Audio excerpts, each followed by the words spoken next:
So, a while ago, I made a video about the life series characters as D&D. And safe to say, you all wanted a part 2.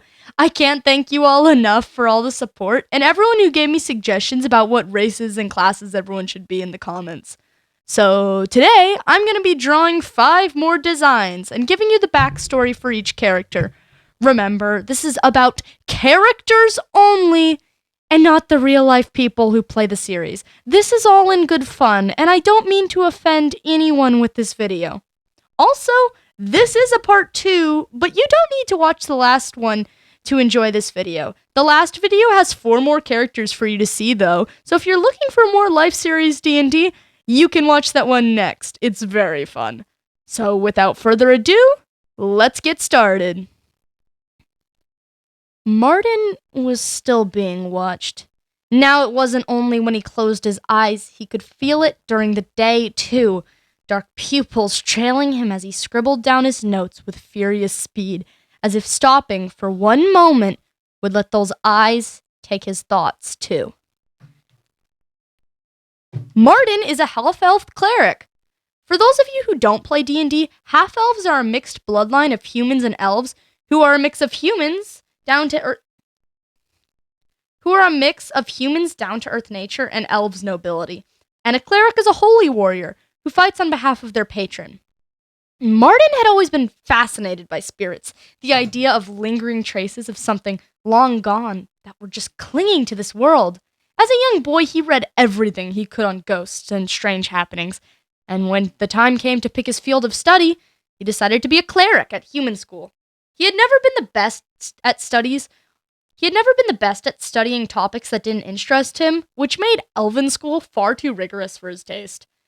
And he didn't have a patron god yet, or any care for deities at all, but working on cleric studies got him access to the spiritual library, and it was the closest to the astral plane Martin thought he was ever gonna get. But by 3rd year, he still hadn't picked a deity. Martin could admit he was dragging his feet. His family, teachers, friends, well, they were sick of it. It was clear Martin had no passion for clergy. He barely passed his classes. So he was given an ultimatum. Pick a deity, commit to this field, or leave the town and search for your true calling somewhere else. That night in the library, Martin was breaking down.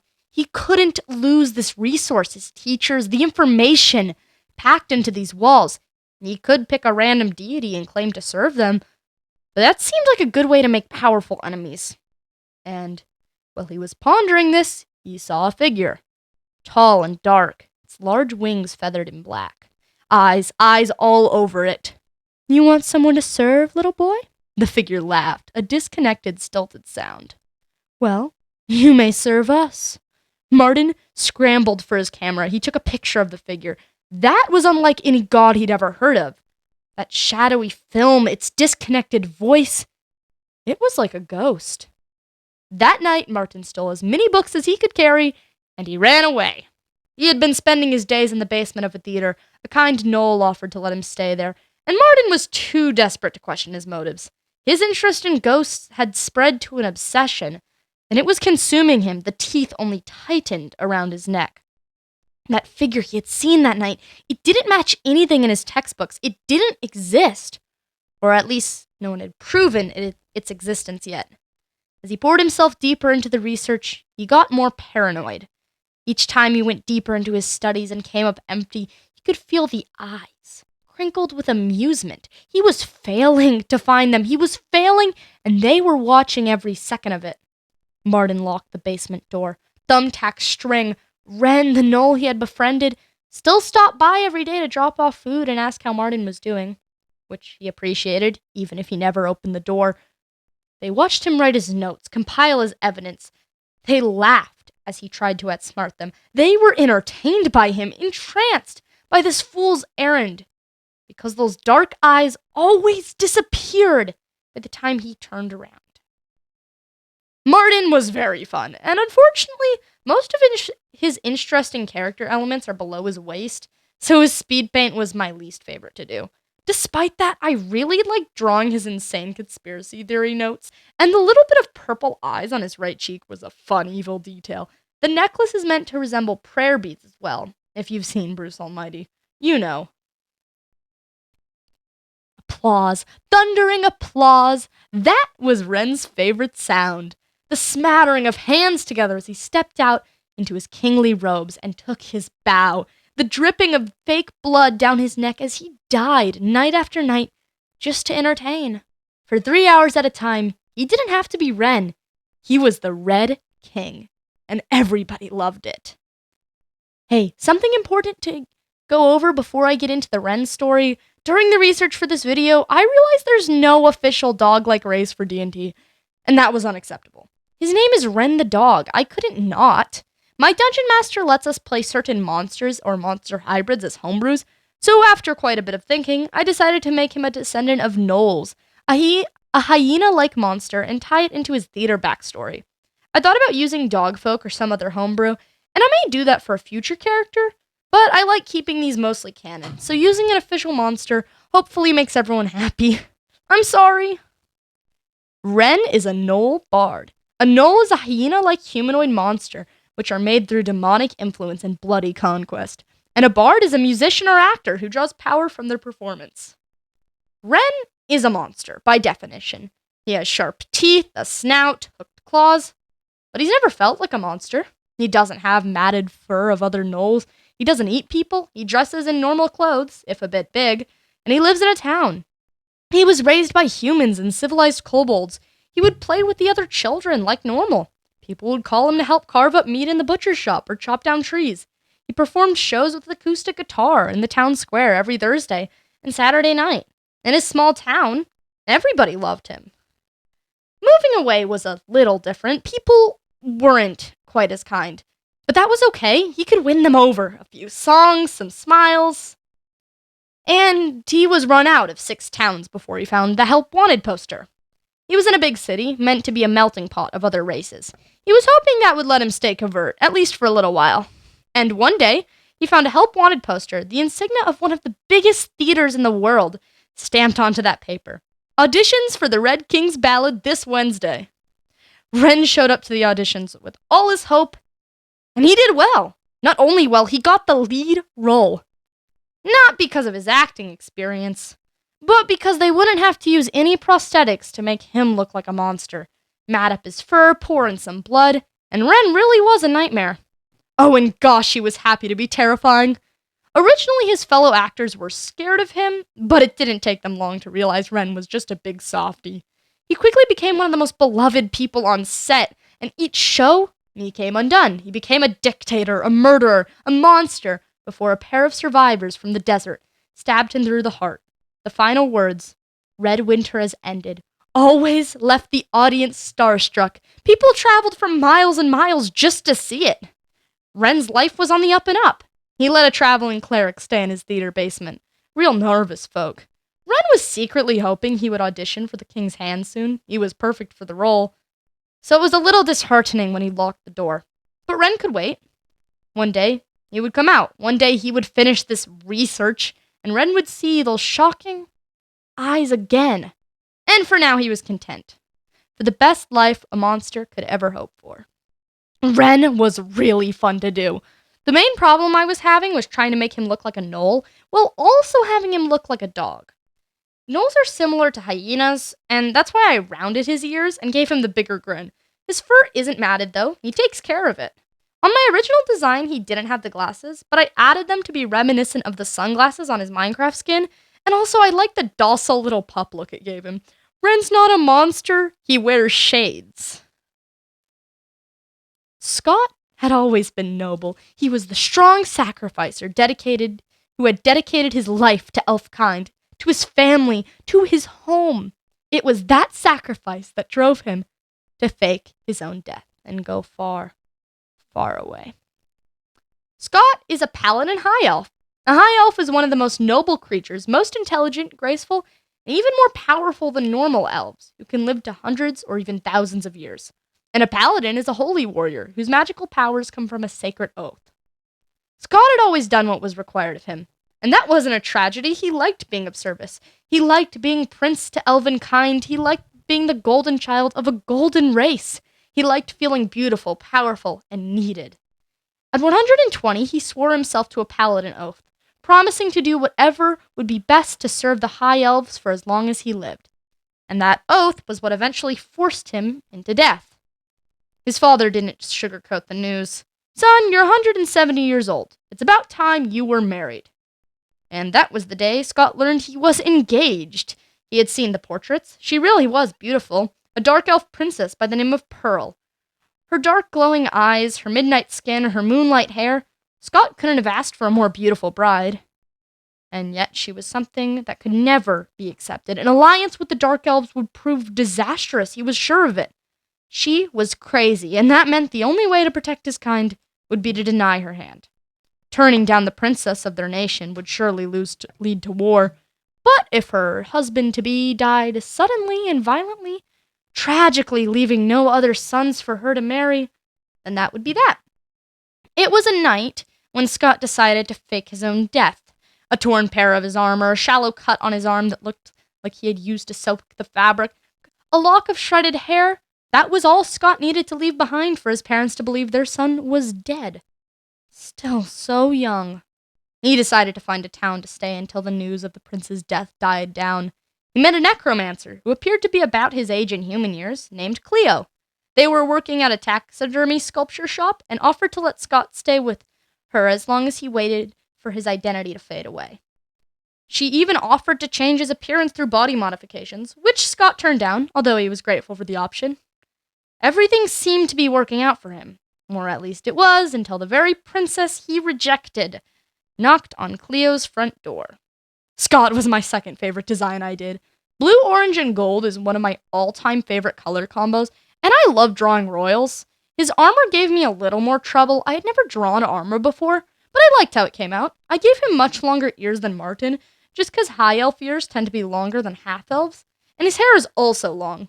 High elves tend to wear their hair long and straight, but I think Scott would braid it back for fighting, and so he can show off his earrings. Once he goes into hiding, though, he chops it off, and also dyes it brown to change his appearance. Pearl was used to rejection. She was a dark elf, after all, a force of night. Rejection was one thing, but lies were another. And that prince was certainly a liar, faking his death just to avoid her hand in marriage. That single lie had torn her life apart. And if he really was alive, she would find him. Pearl is a dark elf druid. A dark elf is a subrace of elves who live in the Underdark and are known to use their otherworldly beauty for seduction and fear. And a druid is a magic caster who can speak with and turn into animals due to the strong bond with nature. Her family was certain Pearl was a curse.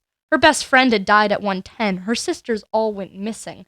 The Drow King died the day of Pearl's birthday. Maybe that's why Mother decided Pearl was to be married. Maybe they wanted to send this lone wolf's curse to some other kingdom, make it their problem. They already hated the High Elves. Pearl was even considered being sent out as an assassin. But it turned out Pearl didn't even have to see her beloved to kill him. Scott was proclaimed dead, torn apart by wolves in the woods near his palace. And Pearl was cast out. The queen rightly feared for her own life. Pearl's curse had killed another, and so anyone could be next. So the fair and beautiful elven princess was sent to the surface world as an outcast. Luckily, Pearl wasn't completely blind on the surface. She had been sneaking to the woods for years, and she talked to the wolves that lurked there. They were like a second family to her. When she was cast out, she lived with them, and all the druid powers she had been developing over the years allowed her to talk and live with them rather seamlessly. She had become regional folklore over the years, the Red Witch of the Woods, with her rabid pack, her crescent scythe cutting down the hunters that wandered into her territory. Some even proclaimed her a goddess. But then she was called out of hiding when one of her pack brought her a bag covered in Scott's scent. Her husband-to-be was alive, and apparently he had been living just miles from her woods for years. She drew the pack to her and showed up at his door. He was shocked to see her, of course. The only thing that stopped Pearl from killing him there was curiosity. The future High Elven King faked his own death? Why? With a lot of teeth as backup, Pearl got Scott to explain what happened. At first she was furious, but he was right. The Drow didn't have good intentions for them, and Pearl had no loyalty to anyone anymore. They had cast her out. So, begrudgingly, Pearl decided to stay with Scott and Cleo. It wasn't too bad of an idea. Besides, if she was lucky, her curse would kill Scott for real one day. And when Cleo said she was traveling across the world to find something linking to her past, and Scott decided to go with her, Pearl tagged along, with the whole pack following behind her. Pearl was tough to get right. The main thing was making her scary, but not too scary, and I think furrowing the eyebrows did the trick on that. I really liked her design. The red cloak and the cool-toned hair was tough at first, but I think it came out nicely in the end. And also, fun fact, my first D&D character was a dark elf. Cleo didn't know what she was. She didn't know if she was a man or a girl. She didn't know if she was dead or alive. She didn't know if she was created or born. And if there was one thing Cleo didn't like, it was not knowing.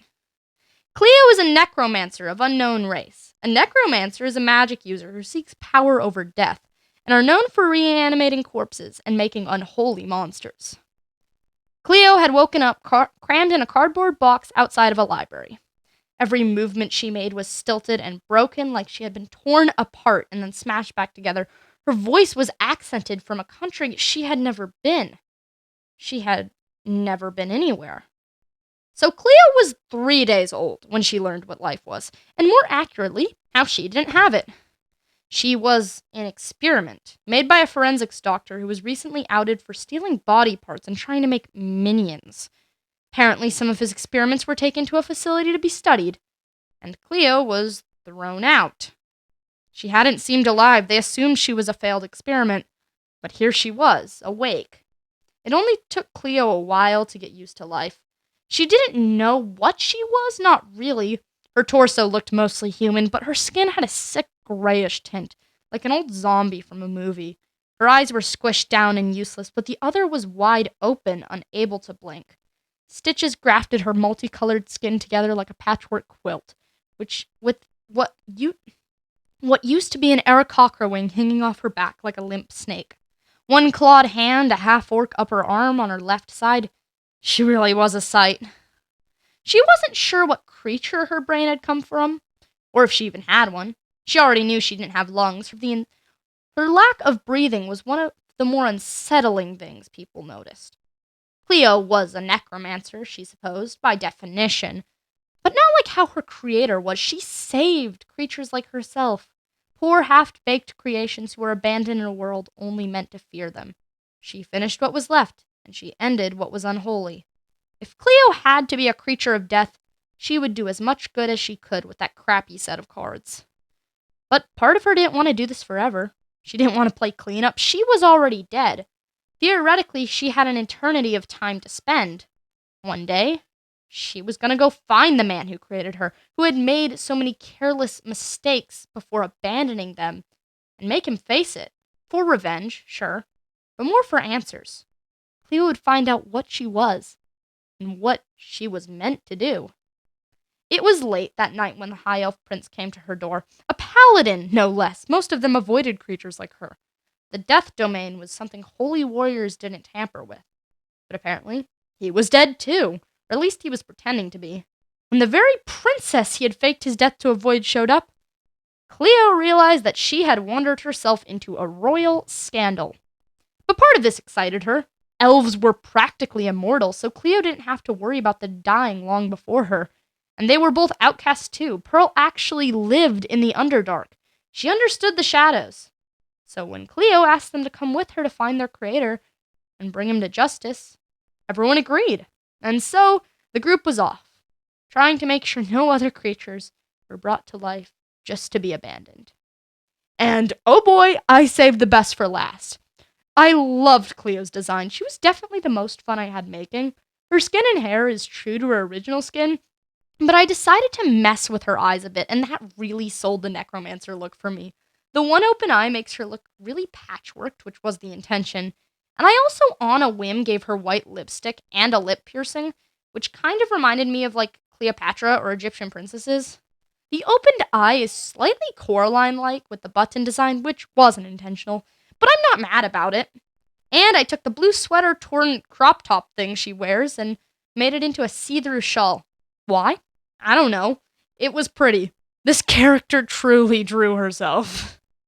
And there they are. Obviously, there are plenty more characters to do, so if you guys want a part 3, let me know. I may also post goofy little sketches and stuff related to this on my Tumblr, which is linked below if you'd like to check it out. The name for the last video's group is Magic Buddies, which was suggested by Lucky Clove. Scar suggested the name, and as much as Grian may hate it, Jimmy and Tango thought it was funny and had him outvoted. If you guys have name suggestions for either of these groups, please let me know. And hey, you made it to the end. Since you did make it this far, maybe you liked the video.